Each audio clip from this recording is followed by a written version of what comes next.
बेटा last class में हमने बॉइलिंग एवापोरेशन, ठीक है, इनके बारे में बात करी थी। जो नेक्स्ट टॉपिक है हमारा कि किस तरीके से आपका जो स्टेट ऑफ मैटर है वो इंटर कन्वर्सन होता है, उसमें नेक्स्ट आ रहा है आपका कंडेंसेशन। अब कंडेंसेशन क्या होता है? जब आपका मैटर गैसियस फॉर्म से लिक्विड फॉर्म में कन्वर्ट होता है। कब? On cooling. This process is known as condensation. ठीक है, मीन्स आपका जो गैसियस फॉर्म है लिक्विड का, उसको टेम्परेचर आपने कम किया, उसको कूल डाउन किया और वो आपका फिर से लिक्विड फॉर्म में कन्वर्ट हो गया। ठीक है, इस प्रोसेस को हम क्या बोलते हैं? कंडेंसेशन। एग्जाम्पल अगर इसमें देखें तो वाटर वेपर, स्टीम से वाटर वेपर और स्टीम आपका किस में कन्वर्ट हो रहा है? वाटर में। ठीक है, नेक्स्ट प्रोसेस योर सॉलिडिफिकेशन।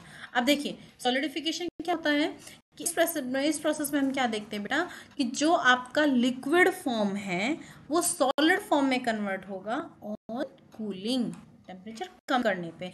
इस प्रोसेस को आप सॉलिडिफिकेशन भी कहते हो और फ्रीजिंग भी कहते हो। क्लियर है?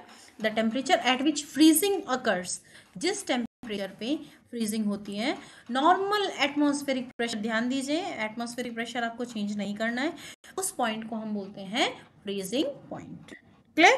फिर से देखिए बेटा कि आपका जब लिक्विड फॉर्म है वो आपका सॉलिड फॉर्म में कन्वर्ट हुआ, उस प्रोसेस को हमने बोला सॉलिडिफिकेशन। कब? ठंडा करके। ठीक है, और जिस टेम्परेचर पे आपकी फ्रीजिंग स्टार्ट हुई है या हुई है उस टेम्परेचर को हम क्या बोलते हैं?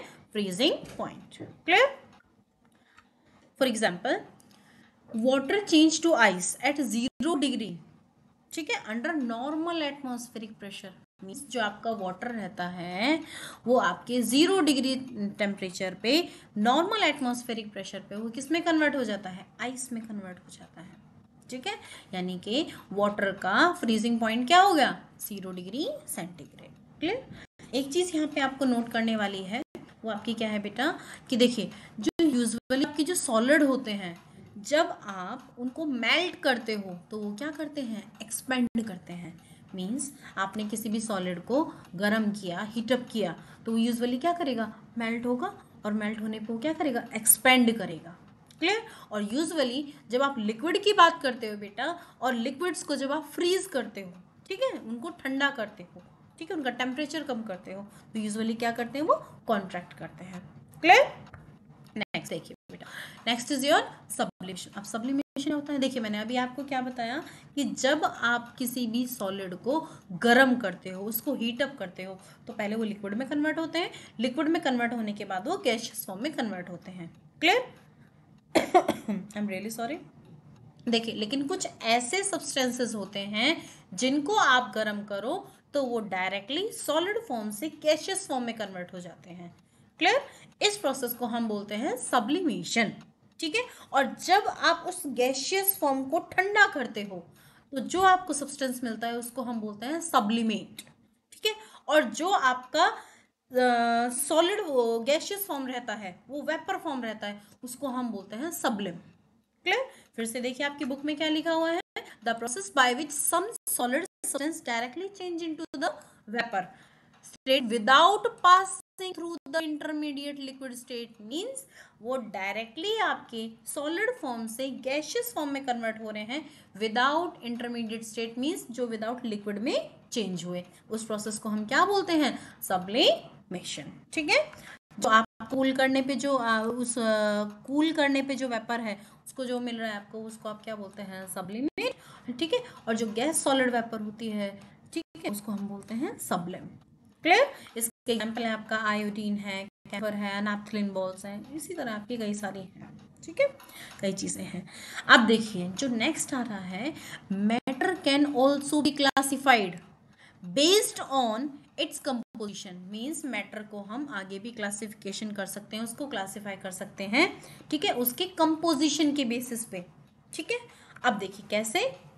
If matter is made up of identical molecules, means similar kind के मॉलिक्यूल से अगर मैटर आपका बना हुआ है, उसको हम बोलेंगे प्योर सब्सटेंस। ठीक है, उसको बोलेंगे प्योर सब्सटेंस। आगे देखिए बेटा, the matter which is made up of different type of molecules is called mixture. और जो डिफरेंट टाइप के मॉलिक्यूल से मिलके बना होता है उसको हम बोलते हैं mixture. Clear? Molecules of matter are made up of still tinier particles called atom. ठीक है। जो आपके मॉलिक्यूल्स होते हैं मैटर के, वो फिर भी आपके छोटे छोटे टाइनी टाइनी पार्टिकल्स से मिलके बने होते हैं, जिसको हम क्या बोलते हैं, एटम्स। क्लियर। टाइनीएस्ट पार्टिकल होता है आपका, वो आपका क्या है, एटम। ठीक है। अब देखिए atoms the tiniest particle of the matter which cannot exist independently। आपका मॉलिक्यूल से इंडिपेंडेंटली एग्जिस्ट कर सकता है, बट आपका एटम इंडिपेंडेंटली एग्जिस्ट नहीं कर सकता है। There are very few atoms which can exist independently. यहाँ पे बहुत कम ऐसे एटम्स होते हैं बेटा जो इंडिपेंडेंटली एग्जिस्ट कर सकते हैं। There are the atoms of helium, neon, argon, krypton, xenon and radon। दे आपके ऐसे रहते हैं बेटा, ये इंडिपेंडेंटली एग्जिस्ट करते हैं एटमॉस्फेयर में, और ये आपके क्या रहते हैं, नोबल गैसेस। अब देखिए नोबल गैसेस कौन सी होती हैं, फिर से देखिए बेटा, वो सारी गैसेस और वो सारे एटम्स वो जो आपके इंडिपेंडेंटली एग्जिस्ट करते हैं, जिनके एटम इंडिपेंडेंटली एग्जिस्ट करते हैं बेटा, उनको हम कहते हैं noble gases. Clear. Next is your pure substance. अब देखिए प्योर सब्सटेंस क्या होता है, pure substance can further be classified into elements and compounds. ठीक है। प्योर एलिमेंट जो आपका प्योर सब्सटेंस रहता है, उसको आप एलिमेंट एंड कंपाउंड कह सकते हैं। ठीक है। Based on the nature of constituent of atom present in the molecule, in उनके मॉलिक्यूल में जो एटम्स प्रेजेंट है उसके बेसिस पे आप उसको एलिमेंट या फिर कंपाउंड नाम दे सकते हैं। अब चलिए देखते हैं कि basically atom and element and compound होते क्या हैं। ठीक है। If the molecule of pure substance contain identical atoms, similar kind के एटम्स हैं, ठीक है, उसको हम क्या बोलते हैं, एलिमेंट।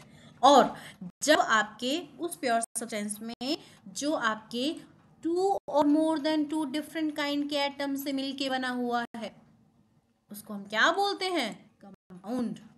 क्लियर। चलो इसको मैं और अच्छे से एक्सप्लेन करूंगी विद एग्जांपल। आगे चलते हैं। सबसे पहले हम देखते हैं कि यूजुअली आपका जो मैटर है, अभी तक हमने देखा, हमने मिक्सचर देखा, हमने एलिमेंट देखा, हमने कंपाउंड देखा। अब चलिए हम इसको पूरे को एक सिस्टमेटिक तरीके से देखते हैं। ठीक है। सबसे पहले मैटर को आप 2 फॉर्म में कैटेगराइज कर सकते हो। प्योर सब्सटेंस आपका, उसे इम्प्योर भी कह सकते हो या फिर उसे मिक्सचर भी कह सकते हो। क्लियर है, इट इज सिमिलर थिंग। ठीक है।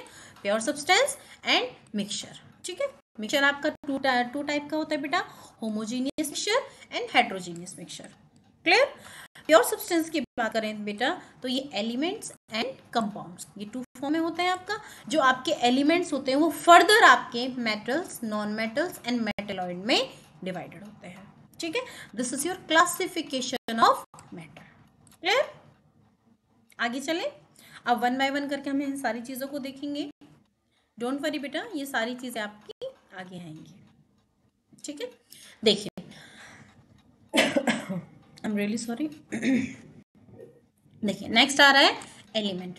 एलिमेंट्स क्या होते हैं, an element is a substance which is constituted of only one kind of atom and cannot be further divided by any physical or chemical means।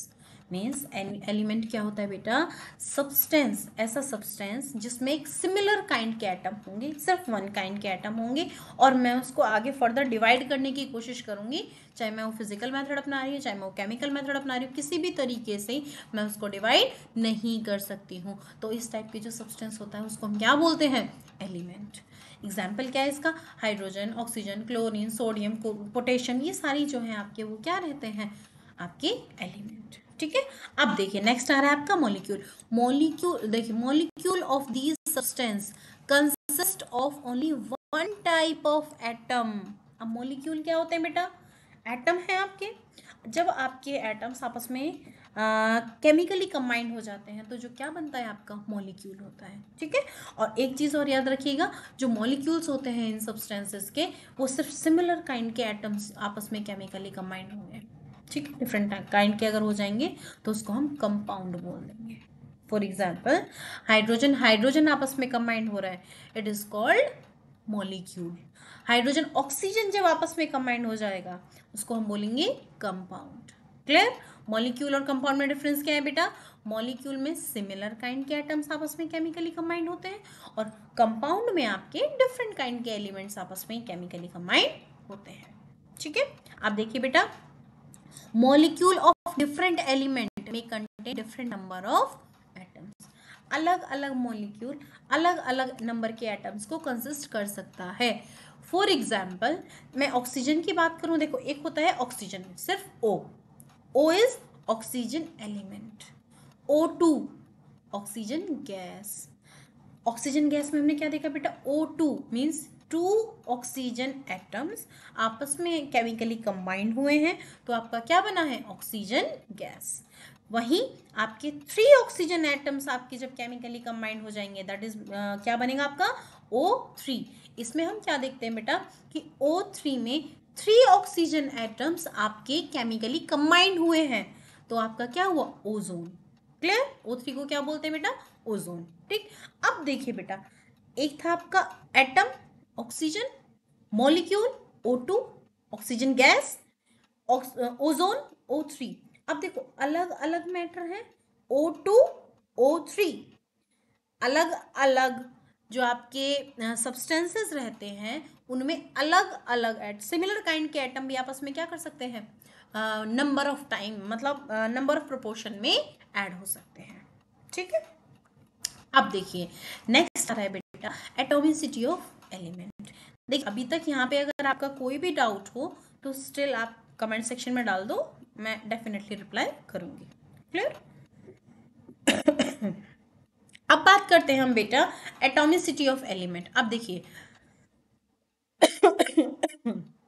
अभी मैंने आपकी बात करी कि जो सिमिलर काइंड के एटम्स होते हैं वो आपस में केमिकली कंबाइंड होते हैं।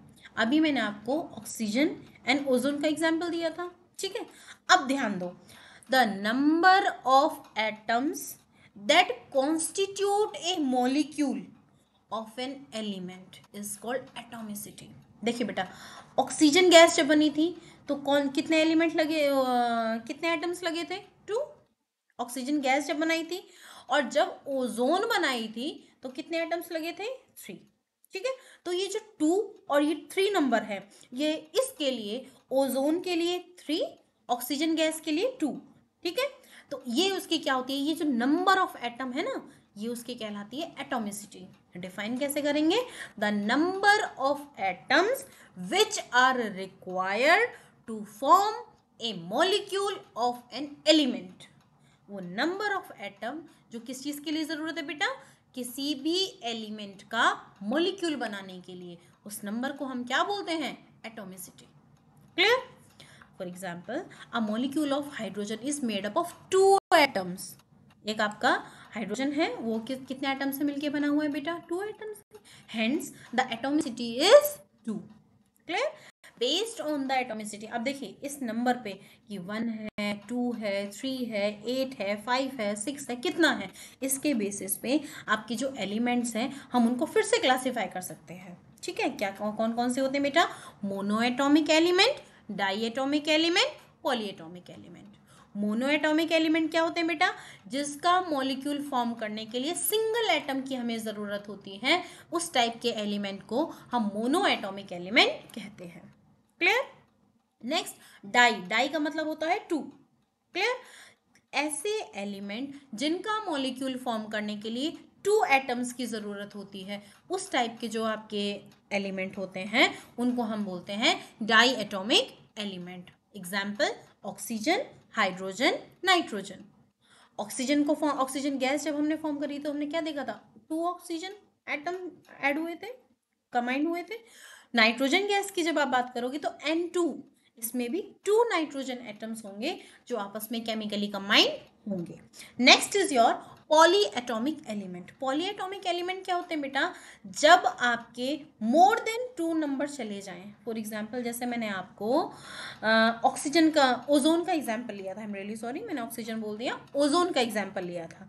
तो ऐसे मॉलिक्यूल जिसमें आपके मोर देन 2 एटम्स आपस में केमिकली कंबाइंड होते हैं, उस टाइप के एलिमेंट्स को हम बोलते हैं पॉली एटॉमिक एलिमेंट्स। क्लियर, आगे चले। आई होप आपको ये सारी चीजें समझ में आ गई होंगी। अब जो नेक्स्ट आपने देखा है it is your metals and non metals. Clear, देखिए बेटा हमने पहले मैटर पढ़ा, मैटर के हमने 2 फॉर्म्स पढ़े, प्योर एंड इम्प्योर। इम्प्योर में हम देखते हैं मिक्सचर्स आते हैं, मिक्सचर्स हम आगे पढ़ेंगे, अभी हम पहले पढ़ रहे हैं प्योर। प्योर में हमने बात करी एटम्स। एटम्स क्या होते हैं, मॉलिक्यूल्स क्या होते हैं, आपके mono atomic, di atomic and poly atomic elements क्या होते हैं। ठीक है, अब ये जो हमने देखा था ऊपर कि जो आपके एलिमेंट्स होते हैं वो आपके metal, non metal and metalloid में क्लासिफाई किए जाते हैं। क्लियर। अब हम उनमें मेटल क्या होते हैं, नॉन मेटल्स क्या होते हैं और मेटेलॉइड्स क्या होते हैं इसके बारे में पढ़ेंगे। क्लियर। अब देखिए यहाँ पे है आपका मेटल्स एंड नॉन मेटल्स। ठीक है, अब देख an element is made up of identical atoms but the nature of the element but the nature of atom is different in different elements. देखो हमने क्या देखा था बेटा कि जो आपका एलिमेंट होता है वो सिमिलर काइंड के एटम से मिलके बना होता है। ठीक है, लेकिन जो डिफरेंट डिफरेंट एलिमेंट होंगे उनमें जो आपकी प्रॉपर्टीज देख लीजिए या है आप उनमें एटम्स की कैरेक्टरिस्टिक्स देख लीजिए वो डिफर होती है। इस लाइन को समझने की कोशिश करो बेटा। फॉर एग्जाम्पल जैसे मैंने ये गोल्ड लिया, जस्ट अ सेकेंड, ये मैंने गोल्ड लिया बेटा। इस गोल्ड के, ये गोल्ड आपका क्या है, एलिमेंट है। इस गोल्ड एलिमेंट में हम बात करें तो जितने भी एटम्स होंगे वो सिमिलर काइंड के होंगे। यस, सिमिलर काइंड के होंगे। तो ये हो गया आपका एलिमेंट। वहीं मैंने अब सिल्वर की बात करी, ये भी आपके सिमिलर काइंड के एटम से मिलके बना होगा। यस, लेकिन जब मैं आपकी गोल्ड एंड सिल्वर दोनों को कंपेयर करूंगी तो देखो different different elements different different atoms से मिलके बने होते हैं और इसकी कैरेक्टरिस्टिक्स और इसकी कैरेक्टरिस्टिक्स दोनों की बिल्कुल डिफर होगी। क्लियर है। कहने का मतलब क्या है बेटा कि जो आपके डिफरेंट डिफरेंट एलिमेंट्स होते हैं वो डिफरेंट डिफरेंट काइंड के एटम से मिलके बने होते हैं और उनकी अलग अलग कैरेक्टरिस्टिक्स होती हैं। क्लियर। स्टिल आपको कोई कंफ्यूजन है इस चीज़ में तो आप मुझे मैसेज कीजिएगा, कमेंट कीजिएगा, I will definitely reply you.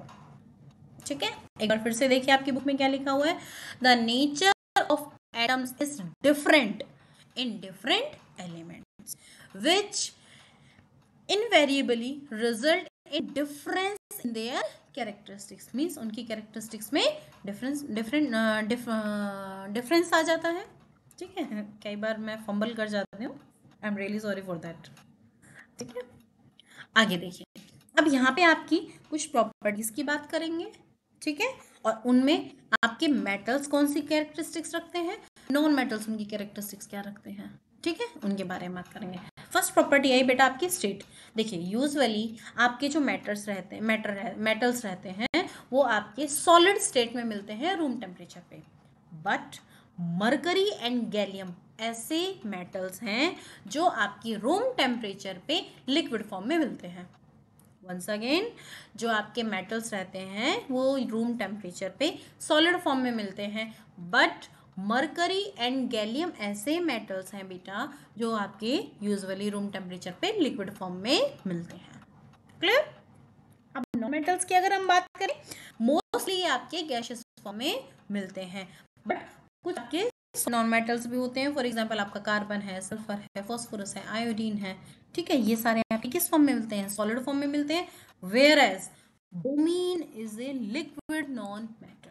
Bromine आपका क्या है बेटा, लिक्विड फॉर्म में मिलता है रूम टेम्परेचर पे। आई होप आपको समझ में आ गया होगा।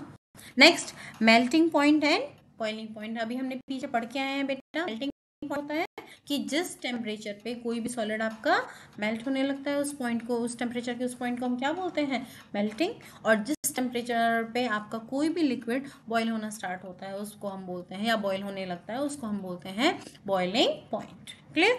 मेटल्स के लिए boiling point and melting point बहुत ज़्यादा हाई होते हैं, नॉन मेटल्स के लिए melting point and boiling point low होते हैं।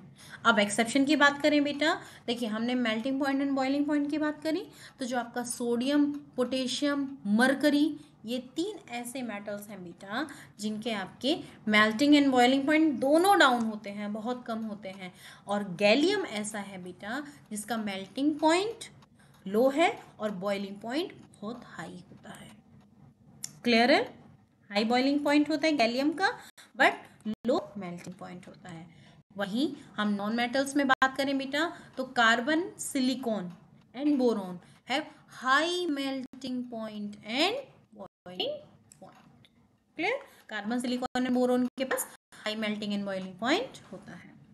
हार्डनेस की बात करें, मेटल्स यूजुअली आपके हार्ड होते हैं, नॉन मेटल्स आपके हार्ड नहीं होते हैं, वो सॉलिड होते हैं एंड ब्रिटल होते हैं। ठीक है, तो जो सॉलिड होते हैं आपके वो ब्रिटल होते हैं।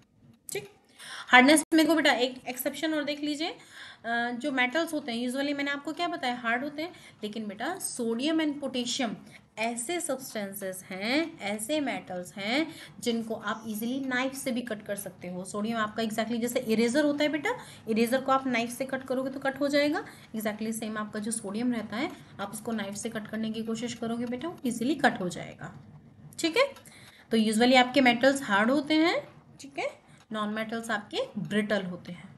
ठीक है, जो सॉलिड होंगे वो ब्रिटल होंगे। ठीक है, अब देखिए यहाँ ब्रिटल की बात आई है तो मैं आपको बता देती हूँ ब्रिटलनेस क्या होता है।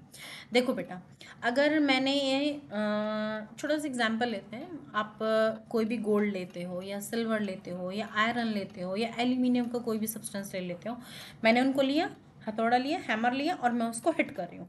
जैसे ही मैं उसको हिट करती हूँ बेटा, तो क्या वो टूट जाएगा? यूजुअली नहीं टूटेगा। आपने उसे हैमर से हिट किया तो वो क्या होगा, वहीं के वहीं हैमर से उसको क्या हो जाएगा, प्लेन हो जाएगा, फ्लैटन हो जाएगा। वहीं इमेजिन कीजिए, आपने चौक लिया, स्कूल से आपने एक चौक लिया, चौक का एक पीस लिया और मैंने उसको हैमर से हिट किया। जैसे ही आप उसे हैमर से हिट करते हो बेटा, तो आप क्या देखते हो कि जो आपका चौक है वो छोटे छोटे पीसेस में ब्रेक हो गया, है ना? तो इसको हमने क्या बोला, ब्रिटलनेस। तो आपने क्या देखा, छोटे छोटे पीस में नॉन मेटल्स की वो टेंडेंसी जिसमें आप उसको हैमर से हिट करो और वो छोटे छोटे पीसेस में ब्रेक हो जाए, नॉन मेटल्स की इस टेंडेंसी को हम बोलते हैं ब्रिटलनेस। क्लियर? देखिए, नेक्स्ट आ रहा है आपका डेंसिटी। डेंसिटी आपके जो यूजुअली मेटल्स होते हैं आपके वो हाईली डेंस होते हैं। एक्सेप्शन में बात करें बेटा, लिथियम, सोडियम, पोटेशियम, इनकी जो कंपैरेटिवली जो डेंसिटी होती है वो आपकी वाटर से भी कम होती है। ठीक है, नॉन मेटल्स में बात करें बेटा, they have low density, but जो आपका डायमंड है वो इसका एक्सेप्शन है, उसकी हाई डेंसिटी होती है। कंडक्टिविटी की बात करें तो जो आपके मेटल्स होते हैं वो हीट एंड इलेक्ट्रिसिटी के गुड कंडक्टर होते हैं, बट बिस्मथ एंड टंगस्टन ये आपके पुअर कंडक्टर होते हैं इलेक्ट्रिसिटी के। क्लियर? वहीं आप नॉन मेटल्स में बात करें बेटा, तो ये हीट एंड इलेक्ट्रिसिटी के बैड कंडक्टर होते हैं। क्लियर? लेकिन आपका जो ग्रेफाइट है और गैशियस फॉर्म ऑफ कार्बन है वो ये आपके इलेक्ट्रिसिटी के गुड कंडक्टर होते हैं। हीट इनके गुड कंडक्टर नहीं होते, वैसे अगर आप ग्रेफाइट की बात करो तो बहुत माइल्यूट से उसमें हीट की कंडक्शन होता है, यूजुअली इसमें हीट का कंडक्शन नहीं होता है। ठीक है, बट उसमें इलेक्ट्रिक करंट अच्छे से करंट होती है। अब देखिए, लश्यर की बात करें, आपके जो मेटल्स होते हैं वो लश्यरस होते हैं, उनमें चमक होती है, जो नॉन मेटल्स होते हैं उनमें चमक नहीं होती है। इसके एक्सेप्शन है बेटा आयोडीन एंड ग्रेफाइट, में आपकी चमक देखने को मिलती है। टेंशियल स्ट्रेंथ की बात करें, यूजुअली आपके जो मेटल्स रहते हैं वो हाईली टेंशियल स्ट्रेंथ कंटेन करते हैं, लेकिन जिंक जो रहता है बेटा वो आपका ब्रिटल होता है। आप अगर उसको मोड़ने की कोशिश करोगे बेटा तो वो टूट जाएगा, उसमें टेंशियल स्ट्रेंथ नहीं होती है, लेस होती है, बिल्कुल ना के बराबर होती है। वहीं नॉन मेटल्स में बात करें बेटा, तो आपके जो नॉन मेटल्स रहते हैं उनमें किसी भी तरह की टेंशियल स्ट्रेंथ नहीं होती है, जबकि कार्बन फाइबर है जो आपका कार्बन का रिसेंटली डेवलप किया गया है एलोट्रॉप, उसमें आपकी टेंशियल स्ट्रेंथ होती है।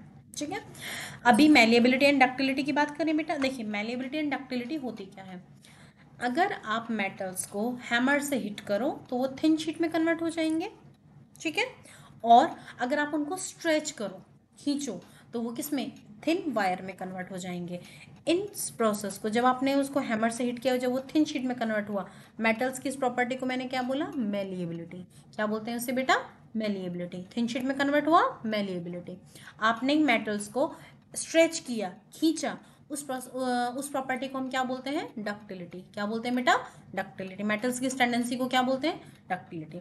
ब्रिटलनेस मैंने आपको जस्ट अभी एक्सप्लेन किया था। मेटल्स की बात करें बेटा, यूजुअली आपके जो मेटल्स रहते हैं वो मैलिएबल होते हैं, डक्टाइल होते हैं। ठीक है, जिंक जो है आपका ना तो मैलिएबल है ना डक्टाइल है बेटा, ये ब्रिटल होता है। ठीक है, नॉन मेटल्स की अगर हम बात करें बेटा, ना तो मैलिएबल होते हैं ना डक्टाइल होते हैं। एक्सेप्शन देख लो बेटा, carbon fibres are ductile, carbon fibres को आप स्ट्रेच करके वायर्स में कन्वर्ट कर सकते हो। सोनोरस, साउंड प्रोड्यूस करना, यूजुअली आपके मेटल्स सोनोरस रहते हैं और जो आपके नॉन मेटल्स रहते हैं वो आपके नॉन सोनोरस रहते हैं, वो आपकी कोई किसी भी तरह के साउंड प्रोड्यूस नहीं करते हैं। अकरेंस देखिए बेटा, मिलते कैसे हैं? यूजुअली आपके जो मेटल्स रहते हैं वो कंबाइंड स्टेट में मिलते हैं, लेकिन सिर्फ आपके नोबल मेटल्स क्या रहते हैं बेटा? जो यूजुअली आपके फ्री स्टेट में मिलते हैं। उसका एग्जांपल है आपका सिल्वर, गोल्ड, प्लैटिनम। ये 3 ऐसे मेटल हैं बेटा जिनको आप नोबल मेटल कहते हो, ठीक है।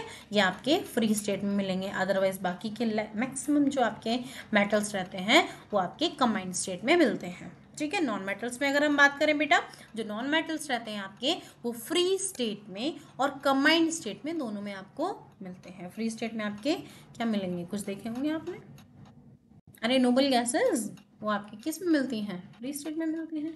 अब नेक्स्ट टॉपिक आ रहा है बेटा, that is your metalloids. Metalloids क्या होते हैं बेटा? ऐसे एलिमेंट्स होते हैं जो आपके मेटल्स एंड नॉन मेटल्स दोनों की प्रॉपर्टी कंटेन करके रखते हैं। इस टाइप के जो एलिमेंट्स होंगे उनको हम बोलेंगे मेटेलॉइड्स, ठीक है। एग्जाम्पल है आपका जर्मेनियम, ऑर्सेनिक, एंटीमनी, सेलेनियम, ठीक है। ये सारे ऐसे एग्जाम्पल्स हैं जो आपकी मेटल्स एंड नॉन मेटल्स दोनों की प्रॉपर्टी कंटेन करते हैं और इनको हम क्या बोलते हैं? मेटेलॉइड्स। क्लियर? अब कंपाउंड एंड मिक्सचर हम पढ़ेंगे नेक्स्ट वीडियो में। Till then bye bye.